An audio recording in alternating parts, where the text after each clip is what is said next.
Next देखते हैं thermodynamic property. Thermodynamic property के दो टाइप हैं, intensive property and extensive property. उससे पहले जानते हैं कि थर्मोडायनेमिक प्रॉपर्टी होता क्या है। तो thermodynamic property refers to the characteristics which can be used to describe the condition और system state of a system. Example है temperature, pressure, chemical composition, colour, volume, energy और भी अन्य एक्सेट्रा। मतलब यह है कि थर्मोडायनेमिक प्रॉपर्टी होता है जो किसी भी जो सिस्टम होता है उसके स्टेट को या उसके कंडीशन को बताता है। वो कौन कौन से होते हैं? Temperature, pressure, chemical composition, colour, volume, energy. जैसे मान लीजिए हम एक पानी गर्म करते हैं तो उसमें जब हीट देते हैं तो उसका जो पानी का जो टेम्परेचर चेंज होता है उसका हम टेम्परेचर मेज़र कर सकते हैं, उसका प्रेशर मेज़र कर सकते हैं, उसका कंपोजिशन मेज़र कर सकते हैं, कलर मेज़र कर सकते हैं, वॉल्यूम, एनर्जी, सारी चीज़ें मेज़र कर सकते हैं। तो वो क्या कहलाता है? किसी भी वैल्यू को हम कैलकुलेट कर पाते हैं जो उस या कोई भी स्टेट ऑफ सिस्टम का कंडीशन को डिफाइन करता है, उसे हम थर्मोडायनेमिक प्रॉपर्टी कहते हैं। इसके दो टाइप होते हैं, इंटेंसिव प्रॉपर्टी और एक्सटेंसिव प्रॉपर्टी। तो intensive property is independent of the extent और mass of the system.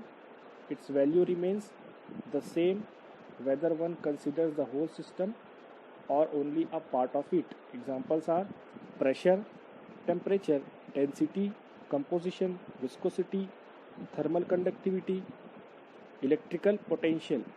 Intensive property जो होता है वो इंडिपेंडेंट होता है मास ऑफ द सिस्टम के। उसका जो वैल्यू होता है वो चेंज नहीं होता है, चाहे वो एक सिस्टम के लिए हो चाहे पूरे सिस्टम के लिए। उसका एग्जांपल है pressure, volume, density, viscosity, thermal conductivity, electrical potential. Similarly जो दूसरा टाइप है एक्सटेंसिव प्रॉपर्टी का, वो मास के ऊपर डिपेंड रहता है, साथ ही साथ सिस्टम के ऊपर भी डिपेंड रहता है। उसकी वैल्यू चेंज होती है, डिपेंड करती है कि कितना पोर्शन है सिस्टम का, कितना बड़ा सिस्टम है उसके हिसाब से। तो जैसे कि उसका एग्जाम्पल है एनर्जी, चाहे वो इंटरनल एनर्जी हो, चाहे एक्सटर्नल एनर्जी हो, चाहे काइनेटिक एनर्जी हो। तो एनर्जी जो है वो एक्सटेंसिव प्रॉपर्टी है। इंथैल्पी है, जैसा कि हमको पता है कि enthalpy H equal to H हम डिनोट करते हैं इंथैल्पी को, H equal to U plus P V होता है, where U is the internal energy plus P V मतलब product of pressure and volume. तो इंथैल्पी भी होल सिस्टम पे डिपेंड करता है कितना बड़ा सिस्टम है। सिमिलरली एंट्रोपी, वॉल्यूम, ये सारे एक्सटेंसिव प्रॉपर्टी। तो ये बहुत इंपॉर्टेंट है, इनको हमको ध्यान में रखना है। कभी कभी एग्जाम में पूछता है कि कौन सा जो स्टेट ऑफ जो सिस्टम है वो इंटेंसिव प्रॉपर्टी है और कौन सा एक्सटेंसिव प्रॉपर्टी है। और एक चीज़ बता दो, इसमें वॉल्यूम जो है एक्सटेंसिव प्रॉपर्टी है, स्पेसिफिक वॉल्यूम जो है वो इंटेंसिव प्रॉपर्टी है, क्योंकि वो पूरे सिस्टम के ऊपर डिपेंड नहीं करता। तो ये बहुत इंपॉर्टेंट है।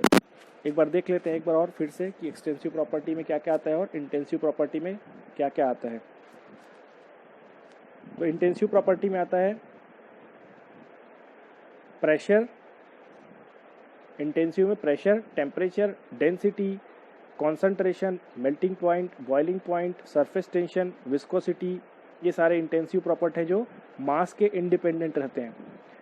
और एक्सटेंसिव प्रॉपर्टी जो डिपेंड रहता है, जो मास किसी भी सिस्टम के जो मास रहते हैं उस पर डिपेंड रहता है। तो क्या है? पहला खुद अपना मास, दूसरा volume, internal energy, heat capacity, enthalpy, entropy, energy. तो ये सारी चीज़ें एक्सटेंसिव प्रॉपर्टी पे एग्जाम्पल हैं, बहुत ही इंपॉर्टेंट है। नेक्स्ट देखते हैं अपन वर्किंग सब्सटेंसेस इन थर्मोडायनेमिक्स। तो a working substances refers to the fluid employed in a thermodynamic devices to serve as a medium for the transport of energy between the system and its surroundings। Working substances भी important है। जैसा कि हमको पता है कि हम thermodynamics का जब एप्लीकेशन देखते हैं बहुत सारी जगहों पे, जो चाहे वो इसका सबसे अच्छा एप्लीकेशन इंटरनल कंबशन इंजन हो या एक्सटर्नल कंबशन इंजन हो, चाहे स्टीम टरबाइन हो, चाहे स्टीम इंजन हो, चाहे थर्मल पावर प्लांट हो, सारी जगह थर्मोडायनेमिक्स का उपयोग होता है। तो उसमें उस थर्मोडायनेमिक्स का जो उपयोग होता है उस एप्लीकेशन में हम वर्किंग सब्सटेंसेस क्या रखते हैं ये देखना है। जैसे कि इंटरनल कंबशन इंजन जो हम ऑटोमोबाइल व्हीकल में हम देखते हैं कि आईसी इंजन का उपयोग होता है, उसमें आईसी इंजन में हमारा फ्यूल क्या होता है? वर्किंग सब्सटेंसेस होता है। सिमिलरली अगर हम स्टीम टरबाइन या थर्मल पावर प्लांट की बात करें तो उसमें स्टीम जो होता है वो वर्किंग सब्सटेंसेस होता है। Similarly gas turbine power plant में अगर बात करें तो उसका जो वर्किंग सब्सटेंस है गैस होगा। तो जो भी सिस्टम रहता है उसमें जो हम वर्किंग सब्सटेंसेस यूज़ करते हैं, चाहे वो सॉलिड हो, लिक्विड हो, गैसियस हो, वो वर्किंग सब्सटेंसेस कहलाता है। The working substances may exist in solid, liquid and gaseous phase or in a combination of these phases. Steam and refrigerant change their phase during processes occurring within the system and are called vapors. The substances such as air and combustion products of hydrocarbons in air are well above their critical temperature. No change in phase takes place in these substances and these are called gases. तो solid, liquid, gaseous तीनों states of matter के कोई भी substances जो है वो working substances हो सकते हैं थर्मोडायनेमिक सिस्टम में या थर्मोडायनेमिक प्रोसेस पे। A pure substances is homogeneous and has the same chemical and physical composition. तो ये सारे जो है वो वर्किंग सब्सटेंसेस के लिए यूज कर सकते हैं। अब देखते हैं स्टेट, पाथ, प्रोसेस और साइकिल क्या होता है। ये समझना बहुत ही इंपॉर्टेंट है, बहुत ही ज़रूरी है कि state, path, process and cycle ये क्या होता है। तो जैसा कि आप फिगर में देख पा रहे हैं, बहुत इजी हमारी ग्राफ प्लॉट किया है। ये ग्राफ जो है प्रेशर और वॉल्यूम के बिटवीन है। तो सबसे पहले देखते हैं स्टेट क्या होता है। कोई भी प्रोसेस शुरू होने के पहले जो इनिशियल पॉइंट होता है, जहाँ से वो शुरू होता है, उस पॉइंट को हम स्टेट कहते हैं। जैसा कि आप देख रहे हैं फिगर में, स्टेट 1। उसके बाद जो सेकंड वो जो प्रोसेस है, वो जो पाथ है, वो जिस पॉइंट पे जाके रुकता है वहाँ से उसका जो स्टेट चेंज होता है, उस पॉइंट को हम स्टेट 2 कहते हैं। तो ये पॉइंट्स जो है इनिशियल में स्टेट 1, फिर जो नेक्स्ट जो पॉइंट बना जहाँ से फिर से उसके स्टेट चेंज हुआ, मान लीजिए यहाँ से वो मान लीजिए गैस पे था, यहाँ पे आके वो दूसरा फॉर्म हो गया है, फिर तीसरे में चेंज हो गया, तीसरा स्टेट बन जाएगा। तो इस प्रकार से ये स्टेट 1, स्टेट 2। साथ ही साथ ये जो लाइन बना हुआ है, जो प्रोसेस देख रहे हैं, स्टेट 1 से स्टेट 2 के बीच में, वो प्रोसेस कहलाता है या पाथ कहलाता है वही। नेक्स्ट होता है प्रोसेस। सेम है, स्टेट 1 और स्टेट 2 के जो पाथ को हम प्रोसेस ही कहते हैं। और लास्ट होता है साइकिल। तो जैसा कि आप देख पा रहे हैं नीचे वाले पीवी जो फिगर है, प्रेशर वॉल्यूम के जो ग्राफ है, उसमें स्टेट 1 जो होता है वो और स्टेट 2, उन दोनों के जो रिवर्सिबल जो प्रोसेस होता है, जैसे कि इनिशियल से फाइनल जो स्टेज में आके वो जो प्रोसेस है वो ख़त्म हुआ है, इसलिए हम उसको पूरा एक साइकिल कहते हैं। ये देख लीजिए आप, साइकिल टाइप का दिख रहा है। इनिशियल स्टेट से ख़त्म होकर वो फाइनल स्टेट पे आके एंड हुआ है, इसलिए हम उसको साइकिल कहते हैं। कंप्लीट साइकिल हुआ। तो ये थर्मोडायनेमिक साइकिल भी होता है, इसको हम डिटेल में पढ़ेंगे। तो देख लेते हैं एक बार। State is the condition of the system identified by thermodynamics property, the locus of a series of states through which a system passes in going from initial state to its final state continues a path।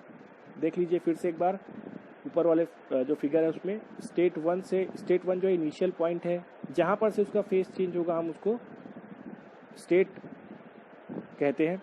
तो पहला state 1 मान लीजिए gas है, उसके बाद state 2 के बाद वो मान लीजिए लिक्विड के फॉर्म में आ गया, यहाँ पे स्टेट 1 में वेपर के फॉर्म में, स्टेट 2 के बाद लिक्विड में के फॉर्म में आ गया। तो ये इस प्रकार से जो चेंज हो रहा है उसको हम स्टेट कहते हैं। और इनके बीच के जो लाइन है उसको हम पाथ या प्रोसेस कहते हैं। साथ ही साथ जब इनिशियल स्टेट से निकल कर वो जो प्रोसेस है वो पाथ फॉलो करते हुए वापस फाइनल स्टेज पे, अपने इनिशियल स्टेज पे आ गया, तो उसको हम क्या कहेंगे, साइकिल कहेंगे, साइकिल। तो ये था state, path, process and cycle, बहुत ही इंपॉर्टेंट है। नेक्स्ट में देखेंगे हम थर्मो वर्क।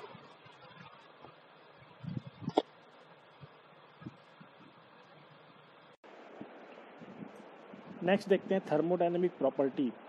थर्मोडायनेमिक प्रॉपर्टी के दो टाइप हैं, intensive property and extensive property. उससे पहले जानते हैं कि थर्मोडायनेमिक प्रॉपर्टी होता क्या है। तो thermodynamic property refers to the characteristics which can be used to describe the condition और system state of a system. Example है temperature, pressure, chemical composition, colour, volume, energy और भी अन्य एटसेट्रा। मतलब यह है कि थर्मोडायनेमिक